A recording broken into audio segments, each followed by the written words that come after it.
No Evangelho de João, no capítulo 1 e no versículo 14, lemos: "E o Verbo se fez carne e habitou entre nós, cheio de graça e de verdade, e vimos a sua glória, glória como do unigênito do Pai." Uma das verdades centrais do Evangelho que proclamamos é que Deus, na pessoa de Jesus, se fez homem, encarnou para que a salvação pudesse ser concretizada. Embora esse seja um tema central do Evangelho, há uma festa anual, fruto da tradição cristã, que celebra o nascimento de Cristo, ou a encarnação de Cristo.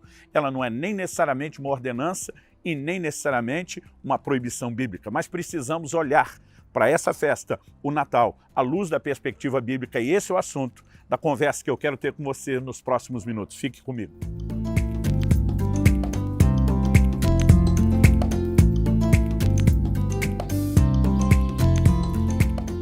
A palavra de Deus diz em Filipenses 2, a partir do verso 5, "Tenham entre vocês o mesmo modo de pensar de Cristo Jesus, que mesmo existindo na forma de Deus, não considerou ser igual a Deus algo que deveria ser retido a qualquer custo. Pelo contrário, ele se esvaziou, assumindo a forma de servo, tornando-se semelhante aos seres humanos e reconhecido em figura humana, ele se humilhou, tornando-se obediente até a morte e morte de cruz. Por isso também Deus o exaltou sobremaneira, ele deu o nome que está acima de todo nome, para que ao nome de Jesus se dobre todo o joelho nos céus, na terra e debaixo da terra, e toda língua confesse que Jesus Cristo é Senhor, para a glória de Deus Pai." Bom, como disse antes, um tema central do Evangelho é que Deus, na pessoa de Jesus, encarnou, subsistindo na forma de Deus. As afirmações das Escrituras a respeito da divindade de Cristo são incontestáveis. No Evangelho de João, no capítulo 1, dos versos 1 a 3, a Bíblia diz: "No princípio era o Verbo, e o Verbo estava com Deus, e o Verbo era Deus. Ele estava no princípio com Deus, todas as coisas foram feitas por ele, e sem ele nada do que foi feito se fez." É este Verbo, apresentado como Deus, apresentado como Criador de todas as coisas, que decide se fazer carne e habitar entre nós. Ou seja, o que nós temos aqui é uma encarnação. O Deus pré-existente decide se tornar um homem, assume a forma humana, vive com todas as limitações de um ser humano porque ele se esvaziou. Ele abre mão não da sua essência, nem da sua identidade de Deus, mas ele deixa de usar atributos exclusivos de Deus. Como, por exemplo, deixa de dar 3 atributos exclusivos de Deus nas Escrituras: a onipresença, a capacidade de estar presente em todos os lugares; a onisciência, a capacidade de conhecer todas as coisas; e a onipotência, a capacidade de ter todo o poder, que são atributos exclusivos de Deus. Jesus não manifestou. Vamos começar pela onipresença. Ele estava limitado a um corpo e a um lugar de cada vez, pregava um evangelho em uma cidade de cada vez. Em relação à onisciência, a Bíblia diz que ele cresceu em sabedoria e conhecimento diante de Deus e dos homens. Ele não usou o recurso da onisciência, assim como não usou da onipotência. Atos 10, 38 diz que Deus ungiu a Jesus de Nazaré com Espírito Santo e poder, o qual andou por toda parte, curando os oprimidos do diabo, porque Deus era com ele. A Bíblia não diz porque era Deus, embora isso é questionável, que em essência e identidade ele não deixou de ser, mas seu ministério não foi realizado como Deus. Seus sinais e milagres foram operados como um homem ungido pelo Espírito Santo. Se assim não fosse, não faria sentido Jesus dizer, como falou em João 14, "Quem crê em mim fará as obras que eu faço e até maiores, porque eu vou para o Pai." Se ele fez o que fez como Deus, jamais poderíamos fazer o que ele fez, o que dizer coisas maiores. Mas porque ele fez como homem ungido pelo Espírito Santo, depois sopra sobre os seus discípulos após a ressurreição, dizendo: "Recebei o Espírito Santo", e ele diz: "Assim como o Pai me enviou, eu também envio vocês." Obviamente, nós entendemos que ele realizou o seu ministério como homem. No entanto, como diz Hebreus capítulo 10, versículo 5, "Sacrifício e ofertas não quiseste", citando um texto do Velho Testamento, "antes um corpo me formaste." Na verdade, o Deus pré-existente tem um corpo formado para ele na terra. E aí que nós vamos entender que o ponto de partida do Evangelho começa tanto em Mateus capítulo 1 como Lucas capítulo 1, falando da concepção sobrenatural. Quando o anjo Gabriel aparece a Maria e, por ocasião da anunciação, diz: "Descerá sobre ti o Espírito Santo e o poder do Altíssimo te envolverá com a sua sombra." Ele anuncia: o ente santo que de ti há de nascer será chamado Filho de Deus. Nós temos aqui o mistério do Deus encarnado. Qual a razão de ser da encarnação?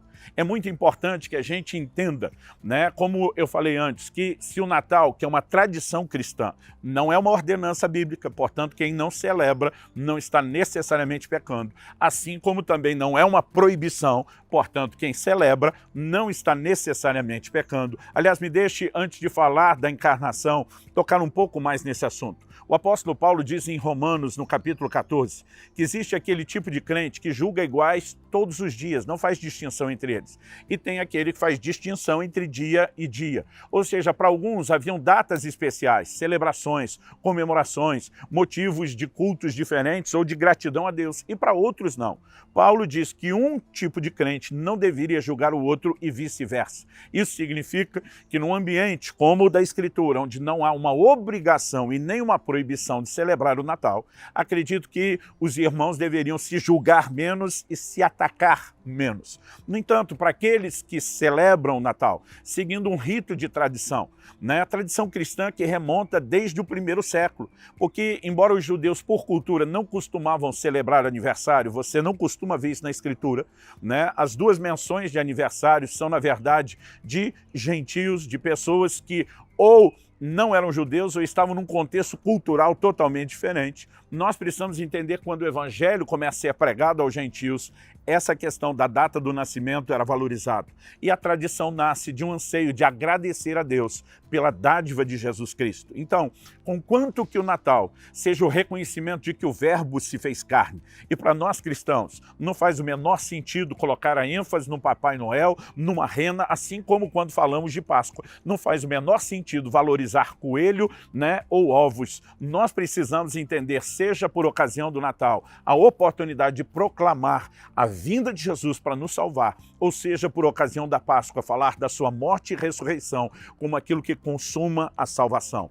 Então, o que eu de fato compreendo é que nesse ambiente de liberdade de quem escolhe ou não celebrar, o que nós precisamos entender é que o ponto central deveria ser o entendimento do porquê da encarnação. Então, em poucas palavras, me deixe, né, compartilhar com você que Jesus vem, em primeiro lugar, para revelar Deus aos homens. No Evangelho de João, no capítulo 1 e no versículo 18, a palavra de Deus é muito clara a respeito disso, quando diz: ninguém jamais viu a Deus. O Deus unigênito, que está junto do Pai, falando de Jesus, é quem o revelou. Um outro motivo é que Cristo veio fazer aquilo que Adão não fez. Adão foi criado para ser um cabeça de raça. Ele foi criado à imagem e semelhança de Deus e deveria ter reproduzido uma linhagem à semelhança de Deus como a que ele carregava. Mas quando pecou, a Bíblia diz em Romanos 5,12 que por meio de um só homem entrou o pecado no mundo, através do pecado a morte, e a morte passou a todos os homens. Adão, na verdade, né, acaba procriando uma linhagem de pecadores que não reproduzem a imagem de Deus.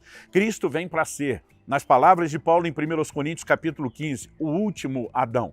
Não apenas um segundo, mas o último, porque depois dele não haveria necessidade de nenhum outro, porque ele veio para gerar pessoas semelhantes a Deus, assim como ele sem pecado sempre manifestou e revelou Deus na terra. Mas nós precisamos entender que os motivos da encarnação também envolvem tanto a ideia de que ele fosse um sacerdote perfeito. O livro de Hebreus diz que o sacerdote era rodeado de fraquezas, por isso ele tinha compaixão dos que se desviam do caminho, dos ignorantes, e Cristo, embora nunca tenha pecado, a Bíblia diz que foi tentado em todas as coisas, portanto, ele consegue se compadecer de nós. A Bíblia enfatiza a sua humanidade. Jesus teve fome, teve sede, né, cansaço, precisou dormir, se alimentar, mas viveu também esses embates das tentações, embora com vitória. Isso o qualifica não só como o sacerdote perfeito, mas a encarnação faz dele também o substituto perfeito. O livro de Isaías diz que o castigo que nos traz a paz estava sobre ele. Ele, como homem, o único inocente, nascido sem pecado, morre no lugar de toda a humanidade. A palavra de Deus diz em Romanos, no capítulo 8, e no versículo 3 o seguinte: porque aquilo que a lei não podia fazer por causa da fraqueza da carne, isso Deus fez, enviando o seu próprio Filho em semelhança de carne pecaminosa e no que diz respeito ao pecado. E assim Deus condenou o pecado na carne. Ou seja, esse quadro agora, né, de um pecado que entra e perpetua em toda a humanidade pela carne, nos faz entender porque Deus precisava julgar o pecado na carne, porque Deus precisava assumir um corpo, a semelhança de cada um de nós, para que nele o pecado fosse julgado. Então, a Bíblia nos diz em 2 Coríntios 5, 21, que aquele que não conheceu o pecado, Jesus, Deus o fez pecado por nós, para que nele nós fôssemos feitos a justiça de Deus. E esse pecado que entra pela carne, mas agora é julgado pela carne, por ocasião da vinda de Cristo, quando todos ressuscitarem, os mortos ressuscitarem, os vivos forem transformados, ele será então um dia definitivamente erradicado da carne. Nós precisamos entender o mistério da encarnação. O apóstolo João escreve no capítulo 4 da sua primeira epístola, dizendo: amados, provem os espíritos e vejam se eles são de Deus. E diz: todo espírito que não confessa que Jesus é em carne não procede de Deus. Nas seitas, por aí, Jesus é apresentado como um espírito iluminado, mas não é reconhecido como Deus encarnado, porque a sua encarnação é a essência da obra da redenção e é a forma mais humilhante através da qual Satanás foi vencido. Deus podia tê-lo esmagado como um inseto, na condição de Deus, mas vem como um homem inferior aos anjos, que é o que Satanás é, um anjo caído, para vencê-lo dessa forma. Uma das razões da encarnação era também vencer o diabo e, finalmente, promover o derramamento de sangue como sacrifício perfeito. Quando olhamos para o Senhor Jesus, que não apenas sofreu um único momento na cruz, vive cerca de 33 anos e meio. Ele tem 30 quando começa o ministério, um ministério de aproximadamente 3 anos e meio, que se calcula pelas festas. Mas depois de ressuscitado, embora com o corpo agora glorificado, ele ainda é chamado de homem. E ele se tornou o perfeito mediador, como diz 1 Timóteo 2,5, entre Deus e os homens. Esse é o verdadeiro sentido do Natal. Salvação nos foi concedida e isso deve ser celebrado todos os dias, ainda que de uma forma especial, uma vez ao ano, mantendo a tradição, mas todos os dias celebrar e proclamar o Deus encarnado para a salvação dos nossos pecados.